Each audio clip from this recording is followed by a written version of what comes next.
তাই আমরা দুটি চল গিয়ে ফুলবি বড় বড় ফুলতি এ কিন্তু বিবাহ নয়। এই দীঘা বেড়াতে গেলাম, শিলং বেড়াতে গেলাম, দার্জিলিং বেড়াতে গেলাম, শ্রীলঙ্কায় বেড়াতে গেলাম, এটা কিন্তু বিবাহ নয়। বিবাহ মানে কিন্তু হানিমুন নয়, বিবাহ মানে কিন্তু সংসারটাকে বাড়িয়ে তোলা। তাই বিবাহটাকে ছেড়ে খেলা ভাবে, যাহাতে জীবন থেকে মরণ পর্যন্ত চলে। আমি আমার প্রণাম নিবেদন করি।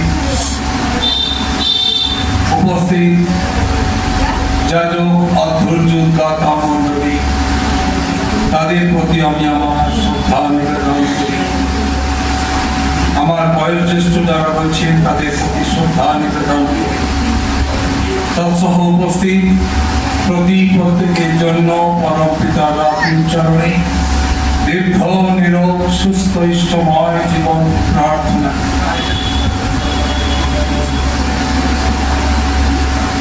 আজকের সৎসঙ্গ আপনারা শুনলেন পূর্ণিমা, তাই রাখি পূর্ণিমার দিনটি আমরা আজকের দিনটা আমরা হঠাৎ করে পেয়ে গেলাম। আজকে প্রভুর চরণে আমরা সবাই মিলে প্রার্থনা করেছি সুরঞ্জনা এবং অর্থর দাম্পত্য জীবন মঙ্গল হোক এবং ওদের দাম্পত্য জীবনের মধ্য দিয়ে আগামী ভবিষ্যৎ জীবনে যে জন্য সুরঞ্জনাকে অর্থ বাড়িতে নিয়ে গেছে ওর সংসারটাকে একটু একটু করে বাড়াবে। আমার মাকে আমার বাবা নিয়ে এসেছিলেন সংসারটা একটু করে বাড়াবার, ঠিক তেমনি একটি মাকে তার সহধর্মিণী অর্থাৎ স্বামীর সহধর্মিণী করে তাকে পাঠিয়ে দেওয়া হচ্ছে। তার মূল বিষয় কিন্তু সংসারটা একটু একটু করে বাড়বে, তার উপর দাঁড়িয়ে আর এই জন্যই কিন্তু বিবাহ। কিন্তু এখানে শ্রী শ্রী ঠাকুর অনুকূল চন্দ্র তিনি বিবাহ বিজ্ঞানকে যেভাবে কেটে কেটে ভাগ করলেন আমাদের কাছে, আজকের বিবাহ বিজ্ঞান শ্রী শ্রী ঠাকুর অনুকূল চন্দ্র বিবাহের যে মূল উদ্দেশ্য শ্রী শ্রী ঠাকুর আমাদের কাছে বলবেন। শ্রী শ্রী ঠাকুর বলছেন নারী করে বিবাহ, পুরুষ করে উদ্বাহ। তাহলে নারী সে কিন্তু বিবাহ করছে। কেন বিবাহ করছে? শ্রী শ্রী ঠাকুর বললেন বিবাহ মানে বিশেষভাবে বহন করা।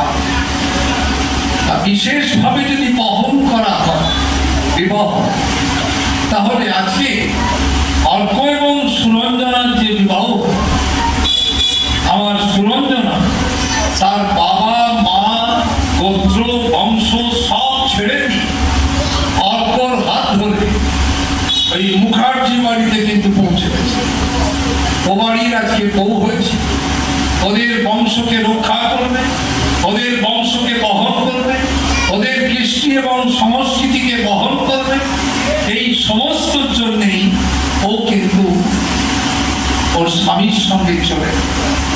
এই জন্যই দেখবেন আমাদের যখন মালা বদল হয় তখন কিন্তু কন্যা আগে মালা বদল করে, আগে কিন্তু বর মালা বদল করে না।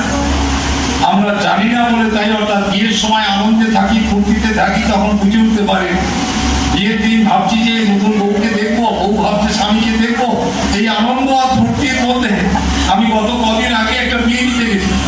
যখন বিয়ে দিতে গেলাম মন্ত্র পড়ছি যখন আমি খুব, তখন মেয়ের দিদি আমাকে এসে বলছে ঠাকুরমশাই এত মন্ত্র বলার কোনো দরকার নেই, আপনি পালা উঠে নিন। কেন?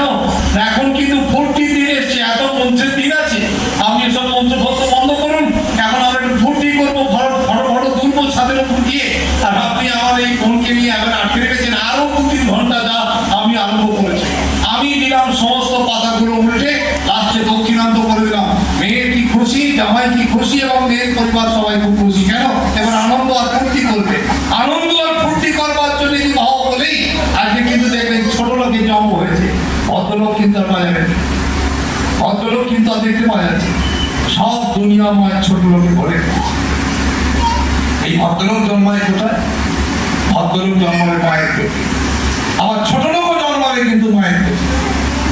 এই ছোট লোক এবং ভদ্রলোক এই দুটিকে জানবার জন্যই শ্রী শ্রী ঠাকুর অনুকূল চন্দ্র বললেন এই ভদ্রলোকের আমন্ত্রণ করতে হবে, ভালো ছেলের আমন্ত্রণ করতে হবে, ভালো সন্তান এই পৃথিবীর বুকে রাখতে হবে।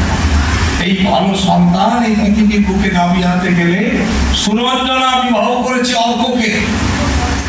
অর্ক বিবাহ করেনি, অর্ক কি করেছে? সুরঞ্জনাকে উদ্বাহ করবে, অর্থাৎ ওকে বাড়িয়ে তুলবে, টেনে তুলবে, লম্বা করবে, ওকে একটু একটু করে বর্ধনার দিকে এগিয়ে নিতে হবে। এজন্যই পুরুষ কি করে? উদ্বাহ, অর্থাৎ একটু একটু করে টেনে লম্বা করবে, টেনে দেবে। কি করে? ওই অমন করে স্রোতের দিকে এগিয়ে। কিসের স্রোত? না, তোমার ভেতর থেকে ভালো ভালো একটা জীবন এই পৃথিবীর বুকে নেমে আসো। তোমার জীবন থেকে কয়েকটা ভালো জীবন এই পৃথিবীর বুকে নেমে আসো। এর জন্য কিছু বিবাহ। তাই দেখবেন কন্যা কিন্তু আগে মালা দেয়, আগে কিন্তু ওই বর মালা দেয় না। আমরা পুরোহিত, আমরা জানি, এ কর্ম করি, আমরা জানি। আমার ওই বিবাহ বোন আমাকে বলছে যে কন্যা কিন্তু আগে মালা দেবে, বর কিন্তু পরে মালা দেয়। তাই শ্রী শ্রী ঠাকুর অনুকূল চন্দ্রকে যদি না ধরতাম তাহলে কিন্তু এই বিবাহ বিজ্ঞান আমরা বুঝে উঠতে পারতাম। এই বিবাহ বিজ্ঞানকে কিন্তু আমাদের পক্ষে বোঝা সম্ভব হতো না। তাই দেখবেন আমাদের যখন বিয়ে হয় তখন ছাদনা তলা, আর এই ছাদনা তলায় কি হয় গো? ছাদনা তলায় দেখবেন এখন বর কোণের, বর বড় না কোণে বড় বলে চাকিয়ে তুলে লম্বা করে নিচ্ছে, দিয়ে ইয়ার কি ফাজলামি, ঠাট্টার কোনো শেষ নেই। কিন্তু এই বিবাহ নয়। আমার গুরু শ্রী শ্রী ঠাকুর অনুকূল চন্দ্র বলছেন, বিবাহ বিজ্ঞান কি বলছেন? বিবাহ বিজ্ঞান বলছে ছাদনা তলায় কেউ থাকবে না, সেখানে বর এবং কনে। আর এই বর আর কনে থাকবে বলেই দেখবে একটা আচ্ছাদন দিয়ে দেওয়া হয়। আর এই আচ্ছাদন দিয়ে দেওয়া হয় কেন? কন্যা তার মুখ থেকে পান নামিয়ে দেখবে এটা আমার বর, আমার বাবা আমার মায়ের সঙ্গে আমাকে দুটো হাত মিলিয়ে দিয়েছে, আমার বাবার মা একে নির্ভর করে আমাকে বিবাহ করবার সুযোগ করে দিয়েছে, তাই ওকে কিন্তু মালামায় দিতে হবে। কন্যা তার দৃষ্টিতে তার স্বামীর অমন্তর ছবি, অর্থাৎ তার ওই জীবনের সঙ্গে আমার জীবনকে বাঁধতে যাচ্ছি, এই ছবিটি সে কন্যা তার মস্তিষ্ক যন্ত্রের মধ্যে, তার এই মেধা যন্ত্রের মধ্যে সে অমন করে প্রবেশ করিয়ে দিল। আর পর তিনি কন্যার দিকে তাকালেন, শুভ দৃষ্টি যাকে আমরা বলি। তাকাবার পর তিনি ভাবলেন এটা আমার স্ত্রী, এর পেটেই আমার ছেলে হবে, আমার মেয়ে হবে। আর যারা আমার বংশ রক্ষা করবে, আমার বাপের মুখ উজ্জ্বল করবে, আমার মায়ের মুখ উজ্জ্বল করবে, আমাদের বংশকে একটু একটু করে টেনে লম্বা করবে। পর এটা হবে। তাই আমরা দুটি চল গিয়ে ফুলগি বড় বড় ফুলটি, এ কিন্তু বিবাহ নয়।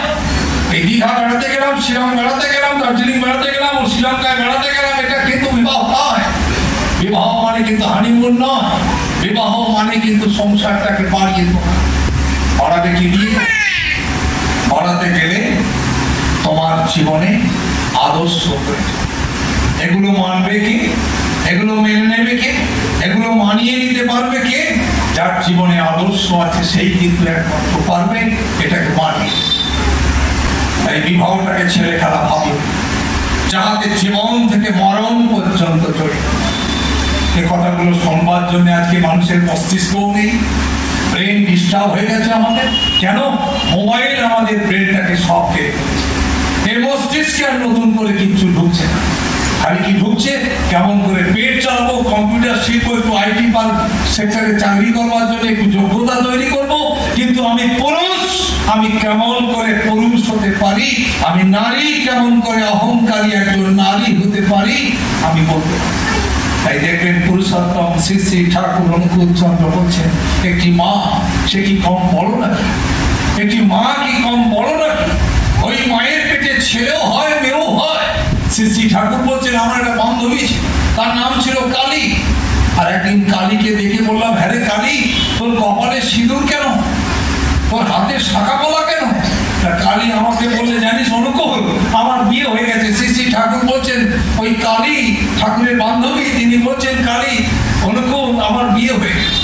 আর বিয়ে হয়ে গেছে বলে আমাকে শাখা পলা পড়তে হয়েছে, আমার এই কপালে সিঁদুর পড়তে হয়েছে, বুঝেছিস? শ্রী শ্রী ঠাকুর বলছেন, তাই নাকি? তোর বিয়ে হয়ে গেল, তুই স্বামীর ঘরে চলে গেলি? বলে, হ্যাঁ। বেশ কিছুদিন পরে দেখলাম কালীর পেটটা ফুলো। শ্রী শ্রী ঠাকুর বলছেন, কালীকে বললো, হ্যাঁ রে কালী, তোর পেটটা ফুলো কেন? শ্রী শ্রী ঠাকুর বলছেন, কালী আমাকে বললে, শোন, আমি এখন বাচ্চার মা হতে যাচ্ছি, আমার পেটে একটা বাচ্চা আছে, বুঝেছিস? শ্রী শ্রী ঠাকুর বলছেন, বেশ কিছুদিন পরে দেখলাম কালীর কোলে একটা বাচ্চা। কালী নিয়ে হাঁটতে হাঁটতে যাচ্ছে। কালীকে বলুন কোনে যাবি? বলছে হসপিটাল যাবো বাচ্চাটাকে চেক আপ করা। ওকে বললো এটা কে রে? বলছে এটা আমার বাচ্চা, এটা আমার পেটের ভেতর ছিল, জানিস ওর কই? কেটা? বলছে আমার ছেলে। শ্রী ঠাকুর বলছেন সারা তোর পেটে ছেলে হয়েছে? বলছে হ্যাঁ। ঠিক বেশ কিছু বছর পর শ্রী ঠাকুর বলছেন আবার দেখছি কালীর সঙ্গে বহুদিন পর দেখা, কালীর হাতে কিন্তু ওই ছেলের হাত ধরা, আর মেয়ে কিন্তু দেখলো একটা কোলে। কালীকে বললো এটা কে? বলছে এটা আমার মেয়ে, এটাও আমার পেট থেকেই হয়েছে। শ্রী ঠাকুর অনুকূল চন্দ্র বলছেন কালী দাঁড়া। কালীকে দাঁড় করিয়েছেন, দাঁড় করিয়ে বলছেন কালী তোকে একটা প্রণাম করি। কেন? শ্রী ঠাকুর বলছেন ওই কালীকে আমি একটা প্রণাম করলাম, কালী আমার প্রণাম নেবে না, কালী আমার প্রণাম নেবে না বলে বেশ কিছু হাত যখন দূরে চলে গেল, কালীকে বললাম শোন কালী, পুরুষের পেটে একটা ছেলেও হবে না, মেয়েও হবে না। বলি একটা মায়ের পেটে ছেলে হয়, মেয়ে হয়, বলি সেই মা কি কখনো বিপণন করতে পারে? সেই মা কি তার যোগ্যতা, তার জীবনটিকে, তার দেহটিকে মানুষের কাছে বিক্রি করে দিতে পারে? একজন মা তাকে দেহটা ঈশ্বর দিয়েছে কেন? সন্তান পালন করবার জন্য, সন্তান ধারণ করবার জন্য, সন্তানকে লালন পালন করবার জন্য। আজকে মায়েরা আমার বিক্রি করে দিয়েছে তাদের নিজেদের জীবন। আজকে মায়েরা তাদের শরীরটাকে বিক্রি করে দিয়েছেন পুরুষ মর্যাদা। আজকে মায়েদের পোশাক দেখলে মনে হয় আর মা বলে মনে হয়। শ্রী ঠাকুর বলছেন এই নারীর নীতির মধ্যে একটু আগেই সুরঞ্জনা বইটি পড়েছে, ওই বইটি শ্রী ঠাকুর অনুকূল চন্দ্র দিয়েছেন। আপনি দীক্ষা নিন বা না নিন, ওই বইটি একবার পড়ে দেখবেন। পাওয়ার জন্য কোনো স্কুল, কোনো কলেজ, কোনো পাঠশালা, কোনো ইউনিভার্সিটি আপনাকে ওই কথা শেখাতে পারবে না। কি শ্রী ঠাকুরের বইটি পড়ে দেখুন, তিনি কি বলছেন? একটি মায়ের মানচিত্র আঁকছেন। মা আমার, মেয়ে আমার, তোমার চলা, তোমার বলা পুরুষ জনসাধারণের মধ্যে যেন এমন একটা ভাবের সৃষ্টি করে যাতে তারা অবনত মস্তকে নতজান হয়ে মা আমার, জননী আমার বলে মুগ্ধ হয়, বুদ্ধ হয়, কৃতার্থ হয়। তবেই তুমি মেয়ে, তবেই তুমি সতী, তবেই তুমি নারী। পুরুষোত্তম শ্রী ঠাকুর অনুকূল চন্দ্র তিনি বলছেন একটি মা প্রথম কিন্তু কুমার। সুরঞ্জনাকে আমি দেখেছি জন্ম, সুরঞ্জনা একটু একটু করে বড় হয়েছে আমাদের কাছে। সুরঞ্জনা তখন ছিল ছোট্ট একটা মেয়ে, তারপর হলো কুমারী, কুমারী থেকে আজকে হয়েছে বধূ, বধূর পর একটু একটু করেই কিন্তু হবে মা। তারপরেই আমার গুরু শ্রী ঠাকুর অনুকূল চন্দ্র বলছেন শুধু মা হলে হবে না, ছোট লোকের মাও হচ্ছে, ভদ্রলোকের মাও হচ্ছে। শ্রী ঠাকুর বলছেন সুসন্তানের জননী হওয়া, সুসন্তানের মা হতে হবে। আর হতে গেলে কি করতে হবে? প্র্যাকটিস করতে হবে, সবটাই প্র্যাকটিস। প্র্যাকটিস বাদ দিয়ে কিন্তু কিছু না। কি প্র্যাকটিস? আমি মা হয়ে উঠবো, এটা কি প্র্যাকটিস করতে হয়? শ্রী ঠাকুর অনুকূল চন্দ্র বলছেন তুমি প্র্যাকটিস করো। শ্রী ঠাকুর বলছেন মায়েরা ঘোড়া চালাতে পারবে, মায়েরা পাইলট হবে, মায়েরা যুদ্ধ বিমান চালাবে, সব করতে পারবে। মা দুর্গা তিনি এমন কোন জিনিস ছিল তার জানা ছিল না। মা দুর্গা কতগুলো অস্ত্রকে তিনি এমন করে চালাতে পারতেন যা দেবতারাও কিন্তু চালাতে পারতেন। মা দুর্গার জীবনী পড়ে দেখবেন শ্রী ঠাকুর তার পাতায় পাতায় বিভিন্ন কথায় বলেছেন মা দুর্গা দশপ্রহরী দুর্গা, এবং তিনি ওই যে দশভুজা দুর্গা মা আমার, 10টা অস্ত্র মায়ের হাতে, এই 10টা অস্ত্রের বিজ্ঞান দিচ্ছেন শ্রী ঠাকুর। আর দেওয়ার পরেই তিনি বলছেন মা দুর্গা এতগুলো অস্ত্র একসঙ্গে প্রয়োগ করতে পারতেন, তিনি একসঙ্গে এতগুলো অস্ত্রের ব্যবহার জানতেন।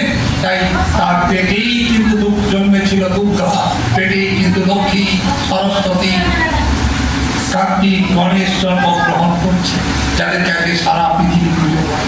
তাই শ্রী ঠাকুর অনুকূল চন্দ্রের বিবাহ বিজ্ঞান অনেক অনেক মানুষের জীবনের মঙ্গল করেছে।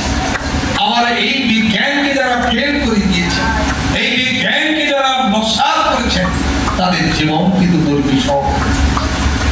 তাই বিধির বিধান পাললে তুমি যতটা বা যতটুকু কেটে ছেটে সব পেরিয়ে পাবেও ফল হবে।